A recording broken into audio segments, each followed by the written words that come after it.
Zohran Mamdani, the communist frontrunner in New York City's mayoral race, was on Meet the Press yesterday, where they surprisingly asked him about several of his radical, ridiculous, and insane policy proposals, which I'll get into in a moment. And in case you're not familiar with him, here is a small taste of what New York City is facing come November if he's able to beat incumbent Eric Adams. We have to continue to elect more socialists, and we have to ensure that we are unapologetic about our socialism. There are also other issues that we firmly believe in, whether it's BDS, right, or whether it is the end goal of seizing the means of production, where we do not have the same level of support. The end goal of seizing the means of production, that is straight out of the Communist Manifesto. Now, as of the time I'm recording this, very late Sunday night, I have not been able to verify that this is not a deep fake. The person who posted this didn't post a source of where they got it. I did a reverse image search of this to see if I could find the original podcast that it was from, the original video. Nothing showed up. But this is perfectly in line with what he was openly talking about during his campaign. Grocery prices are out of control. The cost of eggs and milk has skyrocketed. Some stores are even using dynamic pricing, jacking up the cost over the course of a day depending on what they can get away with. That's what happens when you're living in a banana republic ruined by liberalism. But hopefully Donald Trump and the Republicans will be able to, prevent this Titanic from sinking, at least anytime soon. It doesn't need to be this way. I'm Zohran Mamdani, and as mayor, I will create a network of city-owned grocery stores. It's like a public option for produce. We will redirect city funds from corporate supermarkets to city-owned grocery stores. Now, the corporate supermarkets are the problem, and he wants government-controlled grocery stores in New York City. And late last week, after he won the primary, this screenshot started floating around, purporting to be one of his policy proposals. And of course, it turned out to be true. Shift the tax burden, he says, from the overtaxed homeowners in the outer boroughs to more expensive homes in richer and whiter neighborhoods.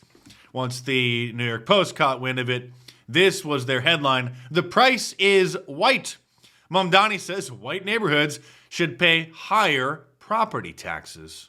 We went on your website and realized there's a policy proposal that says your plan, and I'm going to quote it for folks, is to shift the tax burden from overtaxed homeowners in the outer boroughs to more expensive homes in richer and whiter neighborhoods. Explain why you are bringing race into your tax proposal. Because that's what cultural Marxism does. Instead of pitting the lower class proletariat against the supposed rich upper class, the bourgeoisie, the business owners in traditional communism, and then convincing the ignorant and uneducated angry masses to then organize into mobs and then violently overthrow and, as he plans to do in New York, seize the means of production, the cultural Marxists pit white people as the ruling class bourgeoisie, and then pit all BIPOCs, black, indigenous, and people of color, all non-whites, as the poor proletariat underclass permanently being oppressed by the white man. Which is why we've seen anti-whiteism off the charts in recent years, like this from the New York Times.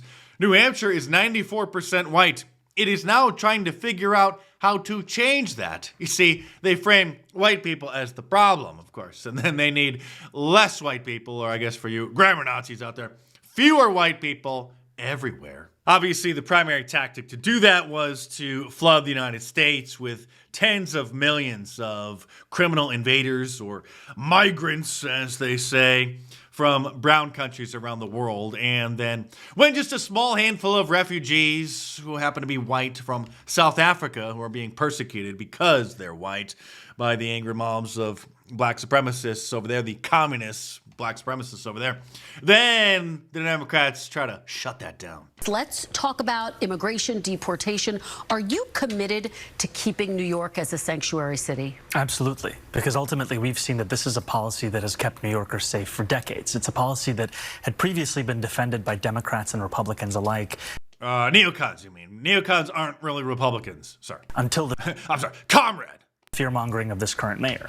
And it's a policy that we've seen ensures that New Yorkers can get out of the shadows and into the full life of the city that they belong to. They don't belong to the city. They don't belong to the country. Our tax dollars are paying for their room and board and health insurance and their anchor babies to be born at the cost of over $10,000 a month per migrant. As the current mayor, who is a Democrat, Eric Adams, warned last year, the migrant invasion would and has destroyed New York City, just like the migrant invasion has destroyed countless countries in Europe. Now, the most popular baby name in the UK since 2016, so almost a decade now, has been what? You guessed it, Mohammad, the most popular baby name in the UK.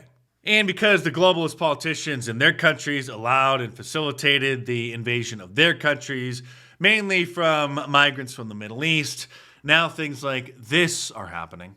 Don't get me wrong, I love living in Paris, but it is not for the fucking week.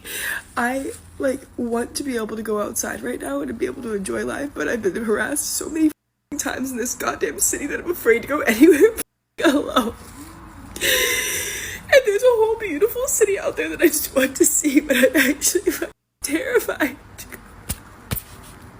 Now, you have to be living under a rock to not understand what it is that she's talking about, but in case any Democrats happen to be watching, she's talking about all of the Arab invaders that have been flooding European countries for years. Here's Pat Buchanan back in 2011 warning about what would happen in the United States by the year 2025 if the politicians didn't not just listen to him, but just have common sense. If they didn't start caring about America, if they didn't stop selling out our country and participating in its planned destruction. I think China is an emerging superpower by 2020. Economically and militarily, it'll be the dominant power in Asia, and I think an emerging superpower. Look, if they just... But we're not dead by 2025, well, the United States is I was not gonna worried. be, 2025, what concerns me is what's happening here at home, that we seem to be disintegrating as one nation, under God, indivisible.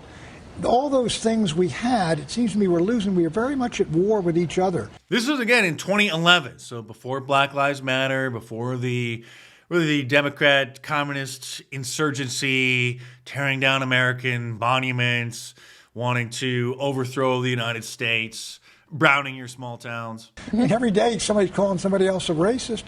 We didn't use those kinds of terms on each other's, even during the Civil Rights era. Mm-hmm. No, it's true, but your book has a chapter called The End of White America, right? Which it's a startling term, and I'm curious what you mean, because isn't the end of white America, as we see the rise of Hispanics, a good thing? Proof that America is a melting pot, that anybody can succeed here, no matter the color of your skin or your religion or whatever. It's a good thing for white people to become a minority in the country that they founded. Because we've allowed so many immigrants in our country, both illegal and legal, now we have people like this who are not just here, but are in political office and trying to dictate their communist philosophies onto the rest of us, ruining America. So the third holy grail of... This is Zohran Mamdani again. Taboos in American politics. You have eating with his hands, socialism, you have like a child, because that's his culture. Okay, now, certain foods you have to eat with your hands. Certain foods, it's fine eating with your hands. Not a bowl of rice. I'm sorry. Certain cultures and certain traditions are, well, crap. Islam, and then you have Palestine, and you are really going for the trifecta. Let's go, baby. Let's go. Tell me, why is Palestine Just a part of your politics? When you grow up as someone especially in the third world, you have a very different understanding of the Palestinian struggle. Is it too much to ask for American politicians to care about America instead of what's happening over in Israel or in Palestine? How about maybe caring about America for a change? And we're going to start doing that finally, since the Supreme Court ruled on Friday that these activist district judges can no longer block President Trump's directives. There's almost 700, district judges across the country, and every time President Trump implements a policy, One of them issues an injunction and stops it and ties it up in the courts for years, preventing President Trump from getting rid of these criminals. And so now finally the Supreme Court has ruled on Friday that that is no longer going to be allowed. So President Trump has ended the temporary protective status that the Democrats put in place for 500,000 Haitian invaders. Okay, not to mention who knows how many other countless millions who hopefully we can round up as soon as possible and eject from our country. Florida Governor Ron DeSantis is here touring a new facility in his state, which is scheduled to be open any day now. We'll see if the Democrats are able to file an injunction to stop that. But here he is. It's being called Alligator Alcatraz because the entire facility is surrounded by swamp water and alligators. Well, you know, when you think of the imagery of Alcatraz, Alcatraz is surrounded by a bay. Here in the Everglades, you're actually surrounded by gators and pythons. So this is as secure as it gets. I mean, if a criminal alien were to escape from here somehow, and I don't think they will, you've got nowhere to go. I mean, what are you going to do? Trudge through the swamp and dodge alligators? You can see how happy he is. I think we're all happy. Way back to 50, 60 miles just to get to civilization, not going to happen. So not only... And while it's extremely politically incorrect to say, many of the worst Democrats in political office are legal aliens. These are people who we allowed into our country, welcomed into our country to become supposed American citizens, only to then turn on us and then use the very levers of government to destroy this country from within. And it's long past due to not just round up the tens of millions of criminal invaders who have broken into our country, but also revoke the citizenship of their anchor babies, because the birthright citizenship law is a fraud. I'm Mark Dice. Subscribe to my channel if you're new here. And if you agree and want to get a great shirt and support my channel, head on over to my online store, markdice.com, and order your Sorry No Vacancy, Deport Them All shirt.